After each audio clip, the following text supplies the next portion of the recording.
അസ്വസ്ഥത കൊണ്ടാണ് ഈ രാജ്യത്തുള്ളവരൊക്കെ ബുക്ക് എഴുതിയിട്ടുള്ളത്, ജീവചരിത്രം എഴുതിയിട്ടുള്ളത്. അവരുടെ ജീവിതത്തിൽ അത് അസ്വസ്ഥത കൊണ്ടാണ്.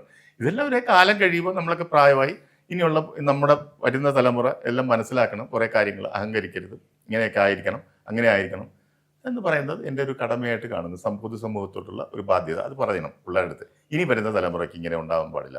നിങ്ങൾ ആളുകളെ ബഹുമാനിക്കേണ്ടവരെ ബഹുമാനിക്കണം. ഇല്ലെങ്കിൽ ഇങ്ങനെ ഇതുപോലുള്ള അനുഭവങ്ങൾ നിങ്ങൾക്കുണ്ടാവും, ജാഗ്രതയായിട്ടിരിക്കുക എന്നൊരു സൂചന കൊടുക്കാൻ പറ്റും. ഈ ഒരു വിഷയം വന്നതിന് ശേഷം സിനിമാ മേഖലയിൽ നിന്ന് കുറേ ആളുകൾ വിളിച്ചു എന്ന് പറഞ്ഞു. ഇതൊക്കെ ഞങ്ങൾ കേട്ടിട്ടുണ്ട്, ഞങ്ങൾ അറിഞ്ഞോളത്.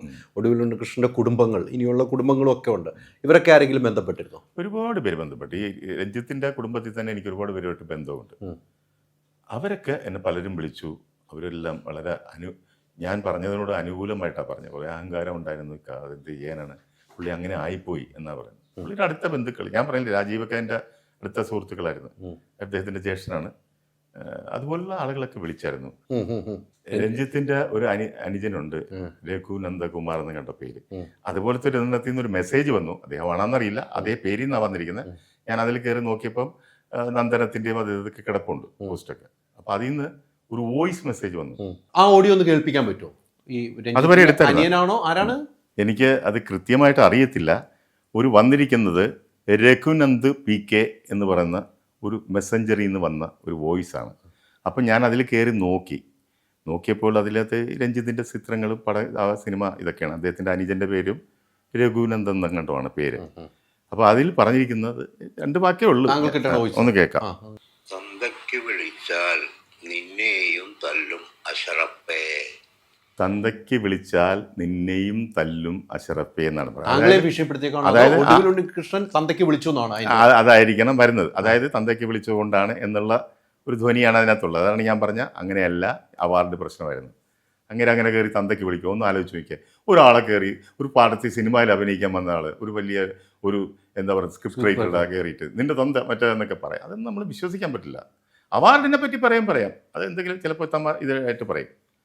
അപ്പൊ ആ ഒരു ഓഡിയോ അദ്ദേഹം അയച്ചിരിക്കുന്നത് അത് ഇനി നിങ്ങളെയും ഭീഷണി ഉണ്ടോന്നൊരു സ്വരമുണ്ട്.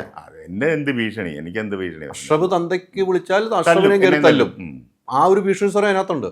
ഒരു മൊത്തത്തിൽ മാടമ്പിത്തരമാണോ? അതെല്ലാവർക്കും വരുമല്ലോ സ്വഭാവം. അതിൽ പാവം ഉണ്ടായിരുന്ന രാജീവേ ഉള്ളായിരുന്നു, അതിൽ സാധുവായിരുന്നു. ഇതൊക്കെ ഇങ്ങനെ പറയും. അപ്പം ഇദ്ദേഹമൊക്കെ ഒരുപാട് അനുഭവിച്ചിട്ടിരിക്കുന്ന ആൾ അങ്ങനെ ആണെങ്കിൽ എനിക്ക് ഇപ്പോഴും ഉറപ്പില്ലാതാണെന്നുള്ളത് ഞാൻ ധരിക്കുന്നു അതായിരിക്കുമെന്ന്. ഞാൻ ഇപ്പോഴും പറയുന്നു. അതുകൊണ്ട് അതാണോ എന്ന് എനിക്ക് കൺഫേം ചെയ്ത് എടുക്കാൻ പറ്റിയിട്ടില്ല.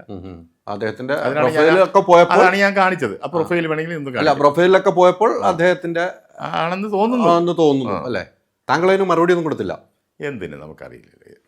ഒരുപാട് പേര് ഇതുപോലെയൊക്കെ പക്ഷെ ഇങ്ങനെ ആരും പറഞ്ഞിട്ടില്ല, ആരും വന്നിട്ടില്ല. ഇത് മാത്രമേ വന്നിട്ടുള്ളൂ, ഒരൊറ്റ വോയിസ്. മറ്റേതോ പിന്നെ കുറെ പേര് ബാക്കി എല്ലാവരും അനുകൂലമെന്ന്